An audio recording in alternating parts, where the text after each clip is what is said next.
I sat across from Brandon Hayes in his corner office on a Friday afternoon, my compliance report still warm in my hands. I had just finished explaining the accounting irregularities I had found in our international contracts when he leaned back in his leather chair and said the words that would change everything.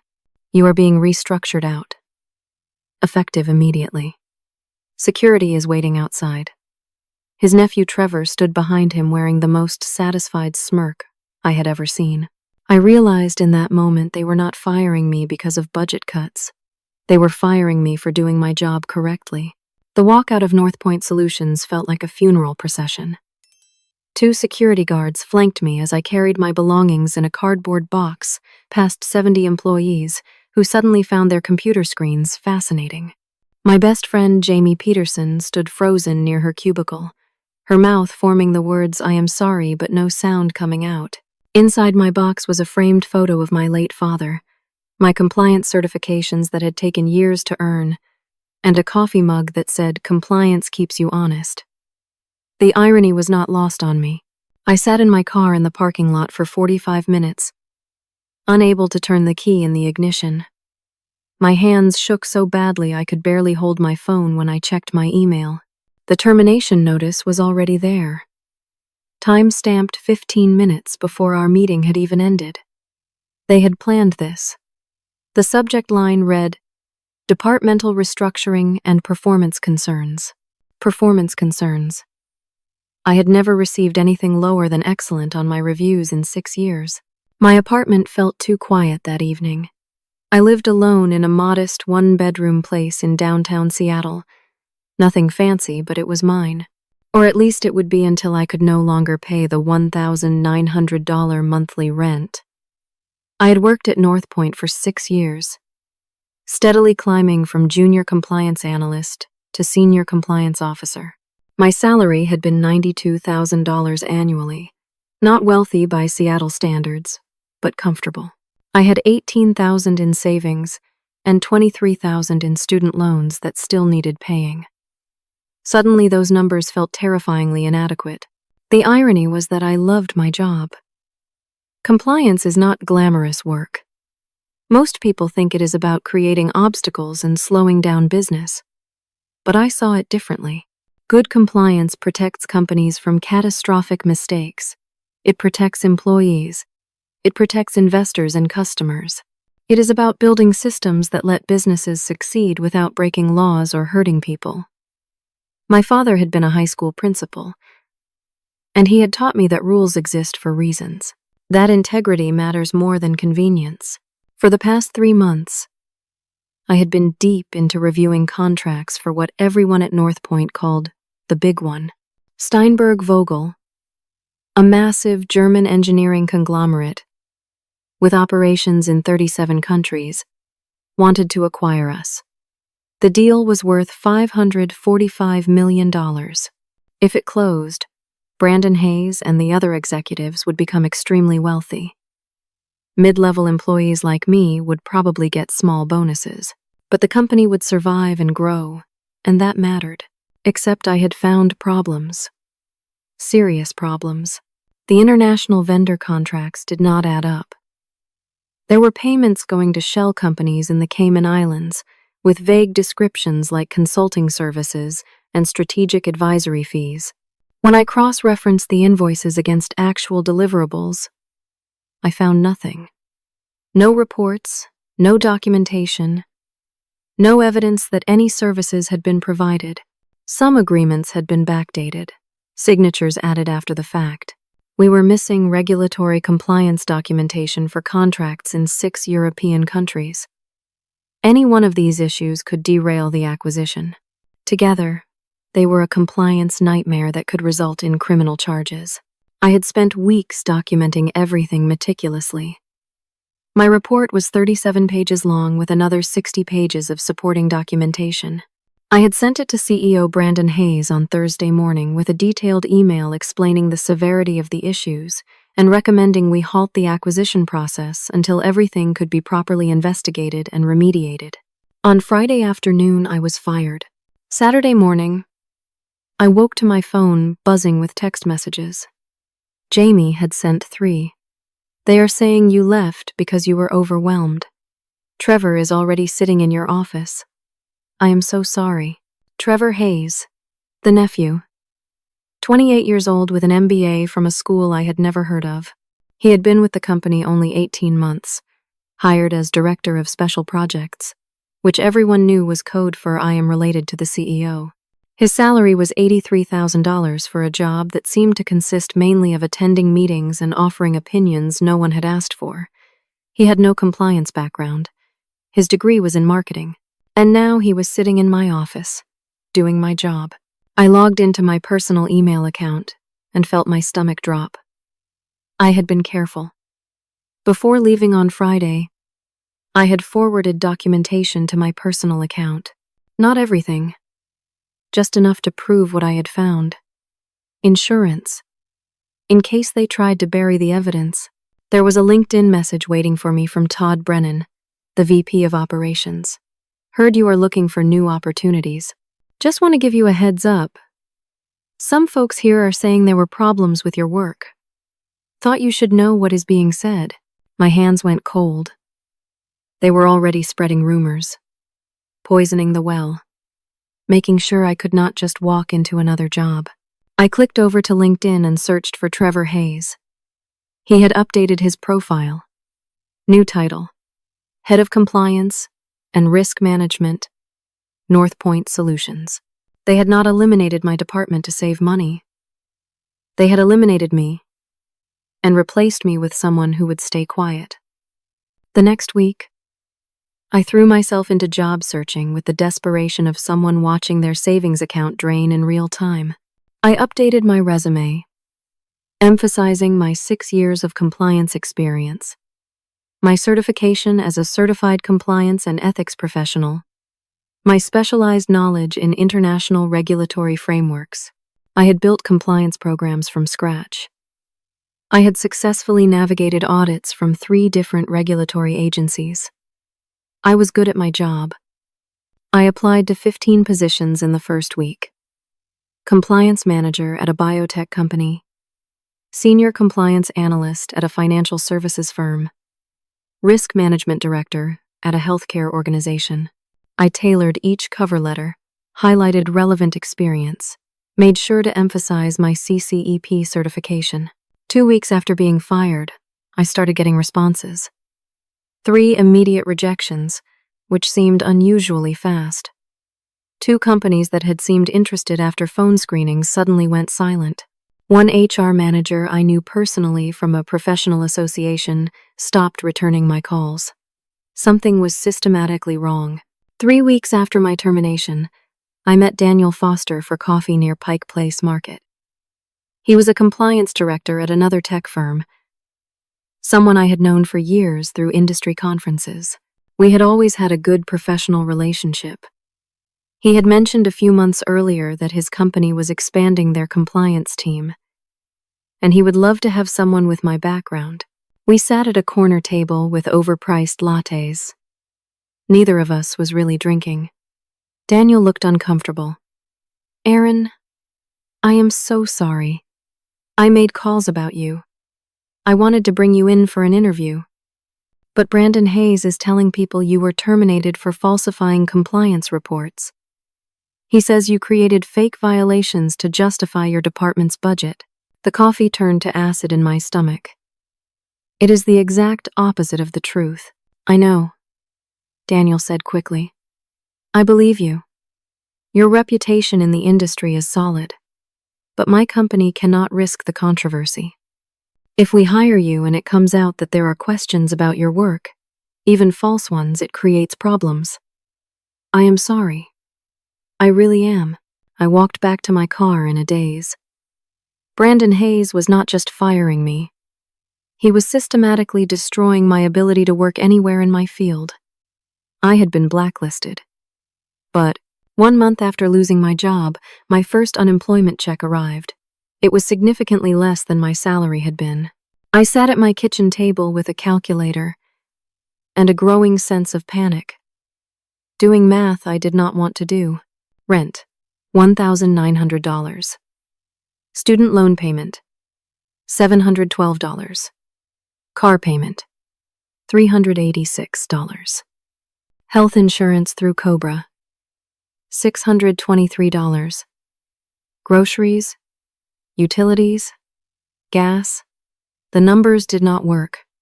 My unemployment barely covered my fixed expenses. I checked my bank account. $11,300. At this burn rate, I had maybe 4 months before I was completely broke. I started applying to jobs outside compliance. Administrative assistant positions, project coordinators, executive assistants, anything that would pay the bills. But even those applications went nowhere. The blacklisting had spread beyond my specific field. My name was now associated with termination, with problems, with risk. 5 weeks after being fired, I was sitting in my apartment at 2 p.m. on a Wednesday, still in sweatpants when my phone rang. Unknown number. I almost did not answer. Miss Wallace. The voice was male, formal, cold. This is William Ashford, Chief Financial Officer at North Point. We have a situation. We need you to come to the office Monday morning, 9 sharp. Do not be late. What is this about? I asked. He hung up without answering. I sat staring at my phone, my heart pounding. Why would they contact me now? I searched for news about North Point and found a small article in a business journal. North Point Solutions enters final due diligence phase for Steinberg Vogel acquisition. Deal expected to close within 60 days. The deal was moving forward, which meant they were hitting compliance problems. The problems I had identified. The problems they had fired me for identifying. And now, they needed me. But on their terms. I did not sleep that night. Monday morning felt surreal. I had not been inside the North Point building in 5 weeks. And walking through those doors felt like returning to a crime scene. I wore my navy suit and white blouse. Professional armor, even though I felt anything but strong. I had lost 12 pounds from stress, and my clothes hung loose on my frame. Security made me sign in as a visitor. The humiliation was deliberate. I was led not to Brandon's executive office, but to a small conference room on the 3rd floor. Waiting for me were William Ashford, Trevor Hayes, and a woman I had never met before. Stephanie Marks. She introduced herself. Corporate attorney. She did not offer to shake my hand. Miss Wallace, Ashford began without preamble. We are prepared to offer you a consulting contract. $35,000 for 3 weeks of work. You will review certain documentation and sign off on compliance protocols. What specifically do you need? I asked. Trevor interrupted, unable to contain his smug satisfaction. The German auditors are being unreasonably thorough. They are asking about vendor contracts from the past 2 years. We need someone with your background knowledge to help contextualize certain decisions. I understood immediately. They wanted me to whitewash the problems I had found. They wanted me to lie to the auditors, to help them hide fraud, and push through an acquisition that should not happen. They wanted to buy my silence and my cooperation. The attorney slid a contract across the table. I scanned it quickly, my compliance training making the red flags obvious even through my exhaustion. $35,000 paid in cash, an NDA covering all historical and current company information. A statement that my previous termination was mutually agreed upon with no disputes. A clause stating that if I violated the NDA, I would owe them $250,000 in damages. This was not a job offer. This was a trap designed to silence me and absolve them of any wrongdoing. I looked up at the 3 of them. No, I will not help you commit fraud. Trevor's face turned red. You ungrateful piece of work. We are offering you a lifeline after we fired you. Ashford tried to sound reasonable. Miss Wallace, be reasonable. $35,000 would help with your current financial situation. They knew I was struggling. They had probably checked my credit, or had someone monitoring my accounts. They were betting that desperation would make me pliable. I stood up slowly. You fired me because I found evidence of illegal contracts. You replaced me with someone unqualified who will stay quiet. Now your deal is in trouble because the Germans actually check compliance. That is not my problem. Stephanie's voice was ice. You might want to reconsider. You signed an NDA when you joined this company, and a non-compete agreement. We could argue you are violating both by even applying to other firms in this industry. I have done nothing wrong, I said. Trevor leaned forward. Yeah? Then why cannot you get a job? Ashford's final attempt was barely veiled threat. Miss Wallace, if this deal falls through because of compliance issues, we will hold you personally responsible. We will file a lawsuit claiming you deliberately sabotaged company processes to justify your department. Think very carefully about your next move. I left without another word. In my car, my hands shook so badly I could barely get the key in the ignition. They were willing to destroy me completely rather than accept responsibility for their own fraud. They had money, lawyers, power. I had nothing but the truth, and the truth was apparently not enough. That evening, my doorbell rang. I was not expecting anyone. Through the peephole, I saw a professional-looking woman in her mid-40s. Expensive suit, holding a briefcase. She called through the door with a German accent. Miss Wallace? My name is Ingrid Kemper. I am the lead auditor for Steinberg Vogel. I would very much like to speak with you. Please. It is quite urgent. My heart stopped. The German auditors had found me. I opened the door slowly. Ingrid handed me a business card.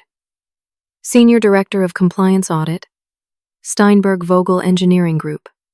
Miss Wallace, we have been reviewing North Point's documentation. Your name appears on 83 compliance reports over the past 4 years. Excellent. Thorough work. Then suddenly, 6 weeks ago, you vanish. All new reports are signed by Trevor Hayes. His work is concerning. May I come in? I realized this was my chance. But also that if I talked, North Point would retaliate with everything they had. I let her in anyway. We sat in my small living room, and Ingrid got straight to the point. Our company takes compliance very seriously. We have walked away from 9 major acquisitions in the past decade due to regulatory concerns. If North Point has compliance issues, this deal will not proceed. She showed me documentation on her laptop. The vendor contracts with discrepancies, the shell company payments, the missing regulatory filings. These were the exact issues I had identified 3 months ago. Mr. Hayes, the nephew, assures us these are resolved. But his explanations make no sense. Who reviewed these contracts originally? I stayed quiet, terrified. Everything in me wanted to tell her the truth. But the lawsuits, the threats, the financial devastation I was already experiencing. Ingrid seemed to understand my hesitation. Miss Wallace, I am not asking you to violate any agreements, but I am asking, if you were conducting due diligence on this company, what would you examine? It was clever. She was not asking me to reveal confidential information directly. She was asking me where to look. I understand you have concerns, Ingrid continued. Let me be frank. If this deal proceeds, and we discover later that compliance issues were hidden, there will be criminal investigations. People will go to prison. But those who helped us discover the truth, they are protected. Steinberg Vogel has considerable resources. Can I have time to think? I asked. She left me her direct contact information. Call me anytime, day or night. 2 days later, I woke up to my phone exploding with notifications. Someone had posted on LinkedIn. I opened the app with a sense of dread. Brandon Hayes, CEO of North Point Solutions, had written, disappointed to learn that a former colleague fabricated compliance violations and is now shopping false information to competitors. Integrity matters in our industry. He did not name me directly, but everyone knew who he meant. Within hours, the post had 300 reactions and 80 comments. People from across the industry were discussing the compliance officer who lied. My name appeared in multiple comments. Then Trevor posted his own message. Sometimes difficult personnel decisions have to be made when team members prioritize personal agendas over company success. Other North Point employees who did not know the real story started liking and commenting, supporting their leadership. My professional reputation was being destroyed in real time on social media. I started receiving LinkedIn messages. Some were sympathetic, but many were hateful. You should be ashamed. You are why people do not trust compliance officers. I hope you never work again. A local business blogger reached out asking if I wanted to comment on rumors about compliance issues at North Point. I declined, afraid of making things worse. He posted anyway. Sources indicate terminated compliance officer may have had personal vendetta against management. It was all lies, but it was out there now, permanent and public. My bank account had dwindled to $6,200. I was 2 months away from being unable to pay rent. I had not eaten a full meal in 3 days, my anxiety killing any appetite I might have had. I had lost 18 pounds total. When I looked in the mirror, I barely recognized the gaunt, exhausted woman staring back. On Friday night, I sat alone in my apartment considering whether to give up entirely. Maybe I should move back to Phoenix, live with my mom, get a job in retail or food service. My compliance career was clearly over. I had been destroyed by people with more money and power than I could ever hope to fight. At 9:30, my phone rang. Unknown number. I answered. A man's voice, slightly muffled. Miss Wallace? This is a courtesy warning. Stop talking to the Germans. If you interfere with the Steinberg-Vogel deal, you will regret it. This is not a game. Who is this? I demanded. Someone who has been authorized to protect the company's interests. You have been through a lot already. Do not make it worse. Your apartment is at 312 Harborview, Unit 407. It would be a shame if anything happened there. He hung up. I sat frozen, my phone still pressed to my ear. They had just threatened my safety. This had escalated beyond career damage and financial ruin. I was genuinely afraid. I called Ingrid Kemper immediately. She answered on the second ring. Miss Wallace, I need to talk to you. Tomorrow. I will tell you everything. I had made my decision. I would not let them win through intimidation. Saturday morning, I met Ingrid at a hotel conference room downtown. She had brought colleagues, Franz Weber, a senior auditor with 30 years of experience, and Anna Schmidt, legal counsel for Steinberg-Vogel. I brought everything I had, the documentation I had forwarded myself before being fired, my original 37-page compliance report, supporting evidence of shell company payments, backdated agreements, missing regulatory filings. Franz reviewed the documents with increasing concern, occasionally speaking rapid German with Ingrid and Anna. Finally, Anna turned to me. This is extremely serious. These contracts violate both U.S. anti-corruption statutes and European Union commercial regulations. If Steinberg-Vogel had proceeded with this acquisition without discovering these issues, we would have assumed massive legal liability. Would you be willing to provide formal testimony in our due diligence process? Ingrid asked. They will sue me. They will destroy me financially. Anna leaned forward. Not if we protect you first. We have resources. Monday morning arrived with 17 missed calls on my phone. A voicemail from Stephanie Marks, North Point's attorney. Miss Wallace, call me immediately regarding serious legal violations you have committed. Then I saw the email, a formal demand letter from a law firm I had never heard of. North Point Solutions was suing me for breach of NDA, theft of trade secrets, and tortious interference with business relationships. They were demanding $500,000 in damages. The complaint was 23 pages of lies and distortions. It claimed I was fired for systematic performance failures and ethical violations. It claimed I stole proprietary documents. It claimed I was shopping false information to competitors to sabotage their business. They were asking for an immediate restraining order preventing me from contacting anyone associated with Steinberg Vogel. The lawsuit became public record within hours. Local business press picked it up. Tech company sues former compliance officer for $500,000. The article presented Northpoint's allegations as facts. My name was now permanently associated online with theft and corporate espionage.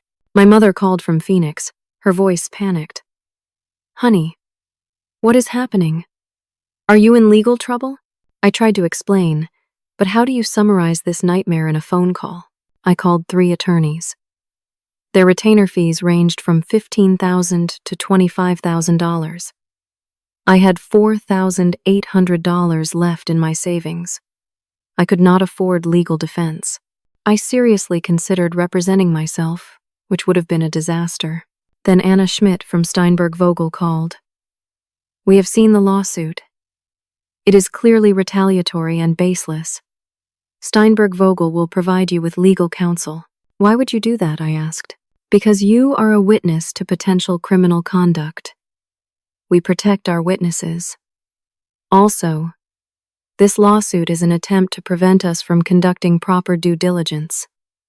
We take that very seriously." They assigned me Michael Patterson, a partner at one of Seattle's most prestigious law firms. His usual hourly rate was $750. He filed an immediate response, calling the lawsuit a transparent attempt to silence a whistleblower and moved to dismiss under anti-SLAPP statutes. He also filed a motion to sanction Northpoint's attorneys for bringing a frivolous case. The legal battle became public and vicious. But Northpoint escalated. They filed an emergency motion for a temporary restraining order, trying to legally prohibit me from communicating with Steinberg Vogel. The hearing was scheduled for Thursday morning. Wednesday evening, an email arrived at my personal account from an address I did not recognize. Inside were personal details about my family. My mother's address in Phoenix, my sister's name and workplace in Portland. Information about my late father. The message was brief. Your family would not want to be dragged into your mistakes. Drop this now. It was a direct threat against my family. I was now genuinely frightened for people I loved. Thursday morning in the courthouse felt like a nightmare. I sat next to Michael Patterson, while 4 Northpoint lawyers presented their case. They claimed I was violating my NDA and interfering with a major business transaction worth hundreds of jobs. Michael argued I was a whistleblower, reporting legitimate compliance violations. The judge seemed skeptical of Northpoint. "You are asking me to prevent someone from speaking to a company conducting due diligence? That seems unusual." Then Northpoint's lead attorney dropped a bomb. "Your Honor, we have just been informed that Miss Wallace has also been sharing information with the Securities and Exchange Commission. She is now under federal investigation for potentially manipulating our stock price through false reports." It was a complete lie. But it was now in court records. The judge looked shocked. Michael demanded proof. They had none. Just concerns they felt obligated to report. The judge denied the restraining order but looked troubled. As we left, I asked Michael if they could just make up federal investigations. "They are desperate," he said. "But yes, they can file a complaint with the SEC. And even if it is baseless, you will be under investigation for months. Your life will be hell." That evening, I received a letter from the Securities and Exchange Commission. They were opening a preliminary inquiry based on Northpoint's complaint. I needed to preserve all documents and be available for questioning. The damage was done. Anyone searching my name now found lawsuit, theft allegations, federal investigation. I was unemployable in any industry. The SEC investigation became real, and with it came a suffocating sense of institutional weight pressing down on me. Michael Patterson was furious. "This is prosecutorial abuse. They are using federal agencies as weapons. But his anger did not change the reality. I was now under federal investigation. Any potential employer who searched my name would find a disaster. My bank account showed $1,900. Rent was due in 1 week. Same amount. That would leave me at zero. My car payment was overdue. My student loans had gone into default. I was facing eviction within days and complete financial collapse. I went to a food bank for the first time in my life, standing in line with a paper bag, trying not to cry from the humiliation of it. I had not slept more than 3 hours per night in weeks. My body was giving out. I had lost 24 pounds total and looked skeletal. My hair was falling out from stress in clumps that I found on my pillow. A doctor wanted to put me on anxiety medication, but I could not afford it without insurance, and Cobra had lapsed when I could not make the payment. Meanwhile, Trevor Hayes appeared on a business podcast. I listened to it in my car, parked outside the food bank, and felt physically sick.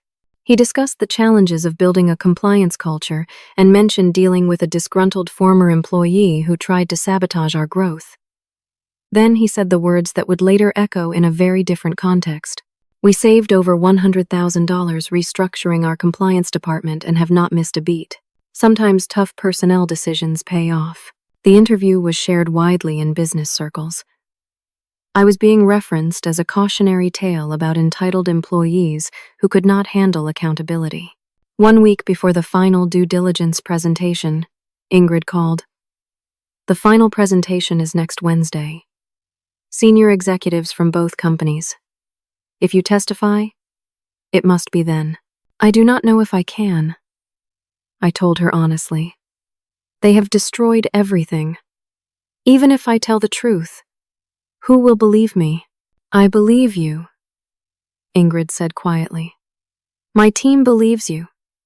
And we have been conducting our own investigation. We have found additional problems. They had discovered the compliance issues went far beyond what I had originally found. Northpoint had been hiding multiple violations. Undisclosed related party transactions where the CEO's brother owned one of the vendor companies. Falsified safety certifications on products shipped to European markets. Bribery payments disguised as consulting fees in Malaysia, Indonesia, and the Philippines. Tax evasion through the shell companies. The total potential liability exceeded $200 million. Criminal charges were likely for executives. Michael Patterson and Anna Schmidt met with me 2 days before the presentation. They had a strategy. We are filing a federal whistleblower complaint on your behalf.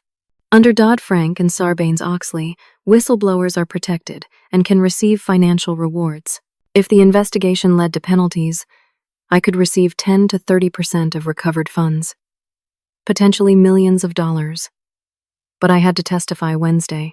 Monday evening, 2 days before the presentation, I was in my apartment packing boxes. I was being evicted Friday. Most of my belongings were already boxed up. My life reduced to cardboard and tape. Someone slipped an envelope under my door. Inside were printed photographs. My sister's house in Portland, taken from the street. My mother's condo in Phoenix. My niece's elementary school, with children visible on the playground. A handwritten note on plain paper. Wednesday would be a terrible day to make bad choices. Think about who suffers if you talk. My hands shook as I called the police. They took a report but said there was no specific threat. Nothing actionable. I called my sister immediately. You need to be careful, I told her. There are people who might try to scare you because of something I am involved in. What did you get involved in? She asked, her voice rising with fear. What is happening? I could not explain. Could not find words that would make this sound reasonable or sane. Tuesday was my breaking point. I sat alone in my nearly empty apartment, surrounded by boxes, with 1 granola bar for breakfast, and nothing else planned because I had no money for food.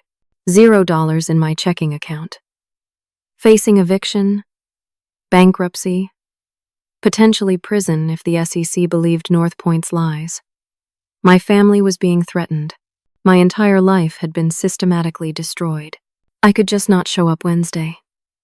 Let the deal go through. Let the bad guys win. Try to disappear and rebuild somehow. Somewhere. I had never felt more powerless. Then I looked at the photo on my phone. My father, taken 6 years ago, 3 months before cancer took him.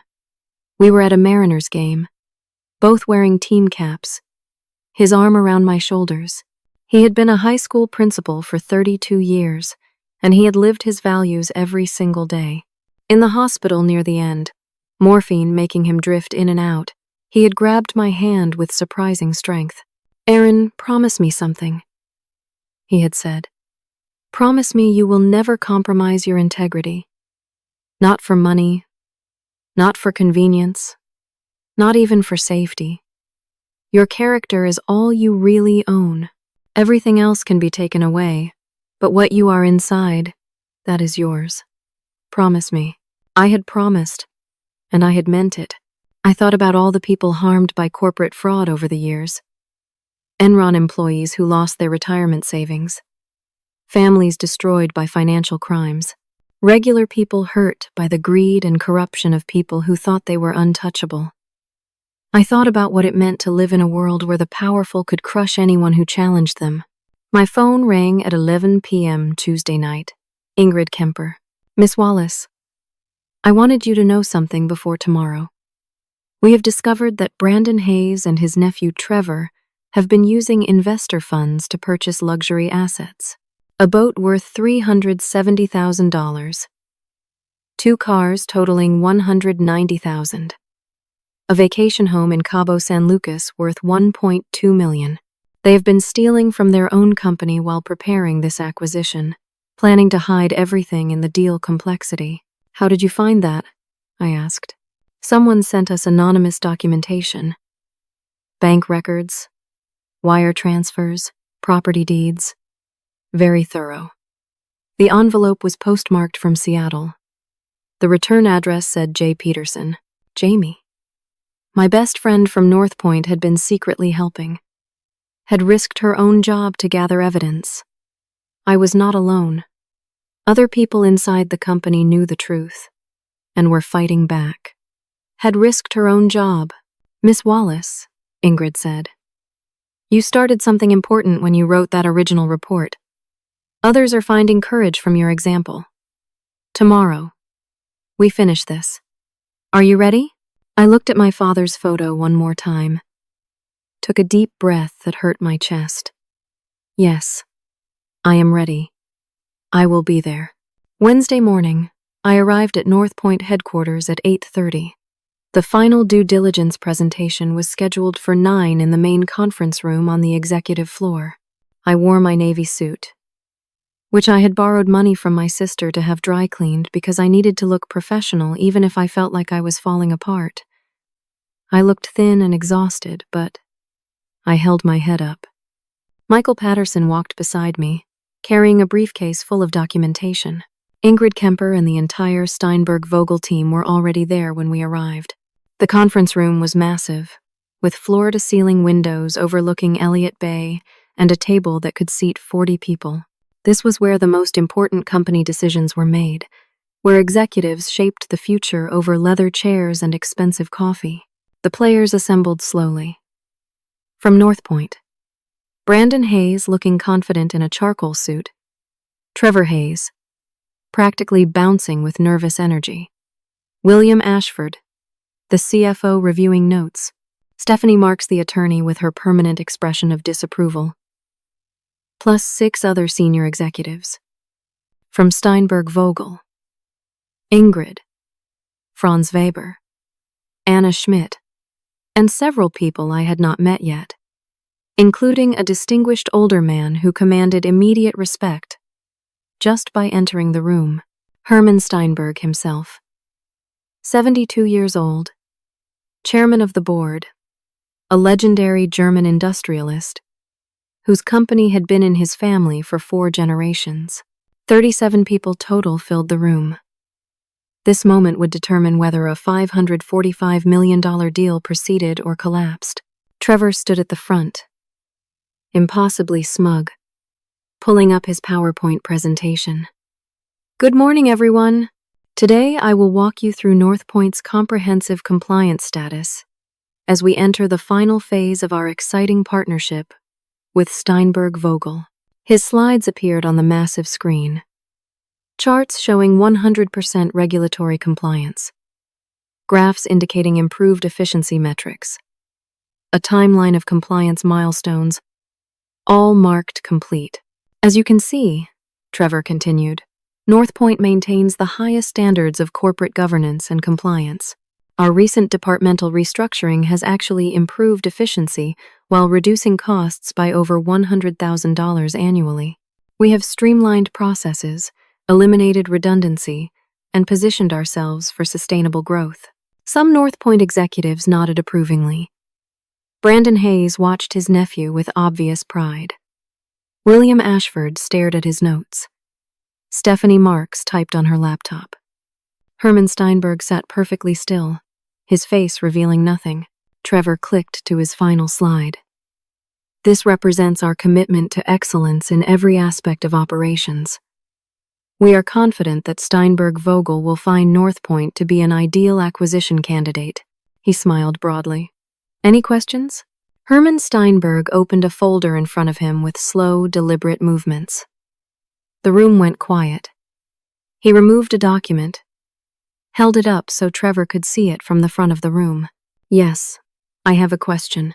His English was heavily accented, his voice like gravel scraping concrete. He set the document on the table, smoothed it with one hand. This is a compliance report dated 3 months ago. Very detailed, very concerning. It identifies multiple violations of U.S. anti-corruption law and European Union commercial regulations. The author is Erin Wallace. He looked up, his eyes finding Trevor. Who is Erin Wallace? The room went silent. Brandon Hayes turned pale. Trevor's confident smile disappeared, like someone had flipped a switch. Herman continued, his voice getting colder. Mr. Trevor Hayes, you are listed as head of compliance and risk management, but all previous reports were written by this Erin Wallace. Her work is exceptional, professional, thorough. Your work is not. He paused, letting the insult hang in the air. Where is Erin Wallace?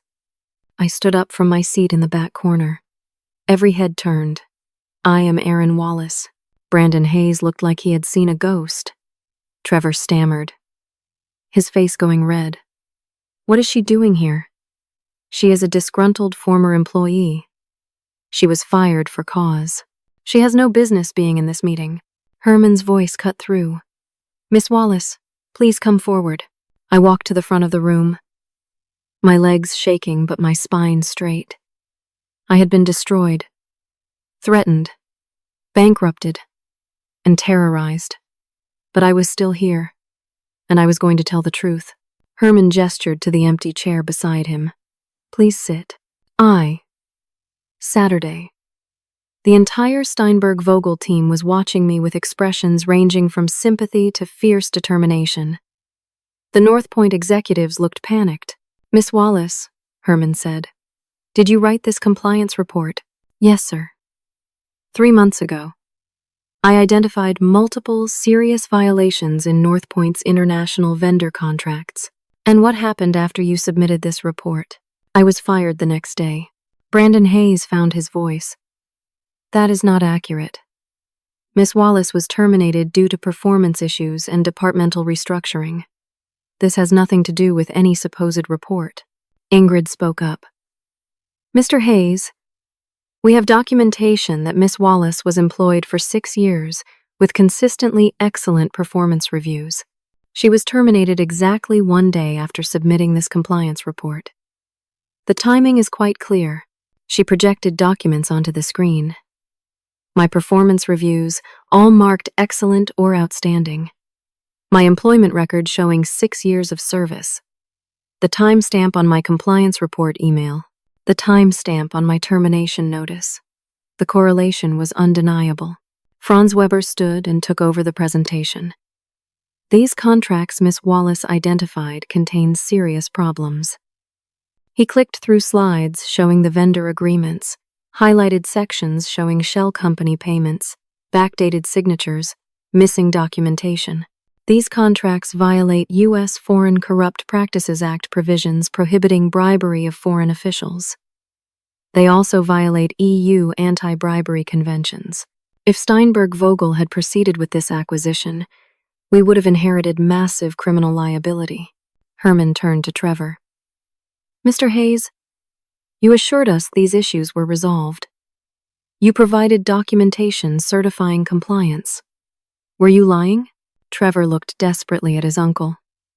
I thought these were complicated matters. Sometimes there are legitimate business reasons for certain payment structures. Herman's voice got colder. That is not an answer. Did you knowingly provide false compliance certification? Brandon stood up, trying to take control. This is a witch hunt.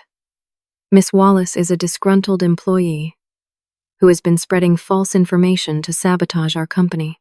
We have filed a lawsuit against her for theft of trade secrets. Anna Schmidt responded immediately.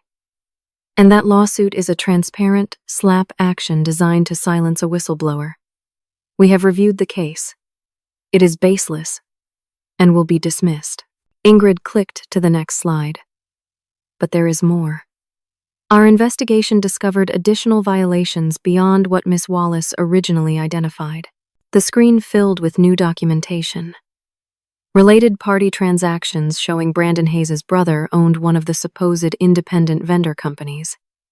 Falsified safety certifications for products sold in Europe. Wire transfers showing bribery payments in 3 Southeast Asian countries, disguised as consulting fees. Bank records showing company funds transferred to Brandon and Trevor's personal accounts to purchase luxury assets. Herman studied the documents with an expression of pure disgust. Mr. Hayes, you and your nephew have been stealing from your own company while preparing this acquisition? Brandon's face went red. Those are private financial matters. You have no right to access personal bank records. Anna spoke calmly. We received these documents from a whistleblower inside your company. Someone with access to executive financial systems who was troubled by what they saw. Jamie had done more than I realized. She had gone through everything, compiled evidence of the full scope of the fraud. Brandon turned on me with fury. You have destroyed this company. $545 million. Hundreds of jobs. All because you are bitter about being fired. Something inside me finally broke free. I stood up, meeting his eyes directly. I did not destroy anything. You did. When you decided to commit fraud. When you decided to fire me for doing my job. When you tried to silence me with lawsuits and threats. When you threatened my family. Herman leaned forward. Threatened your family? Michael Patterson stood. Mr. Steinberg, Miss Wallace has received multiple threats over the past several weeks, including photographs of her family members' homes and places of work. Someone has been attempting to intimidate her into silence about what she knows. Herman looked disgusted. He stood, buttoned his suit jacket, and addressed the entire room. Steinberg-Vogel has built our reputation over 137 years by operating with integrity. We will not compromise that by associating with fraud.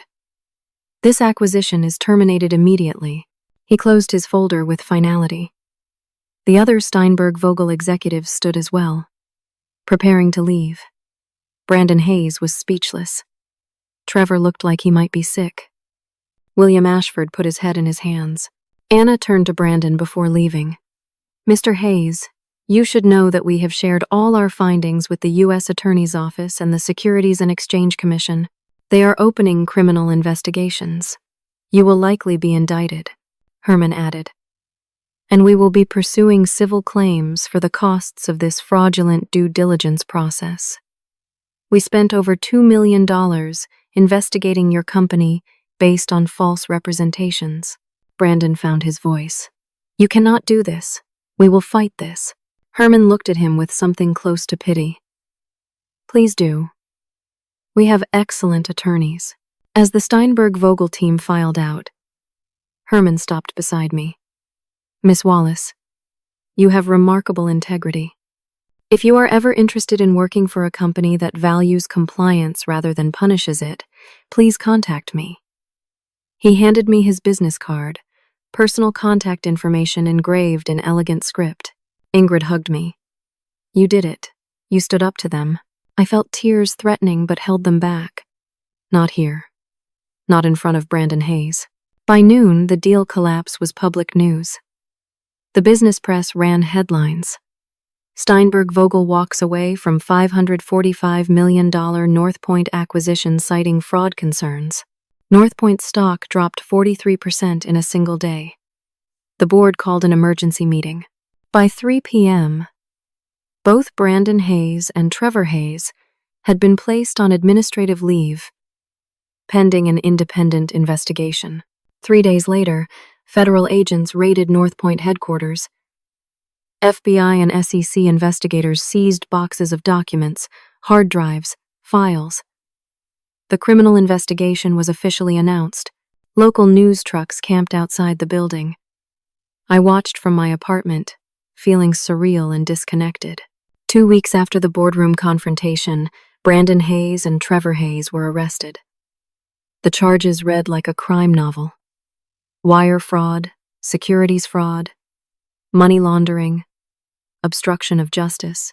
They were released on bail, but their faces were all over the news. William Ashford, the CFO, decided to cooperate with prosecutors. He testified that Brandon had personally ordered him to fire me specifically because of my compliance report. The lawsuit against me was dismissed with prejudice. The judge sanctioned North Point's attorneys for filing a frivolous case designed to intimidate a witness. The SEC immediately dropped their investigation into me. It had been baseless from the start. Just another weapon in North Point's arsenal. Michael Patterson filed counterclaims on my behalf.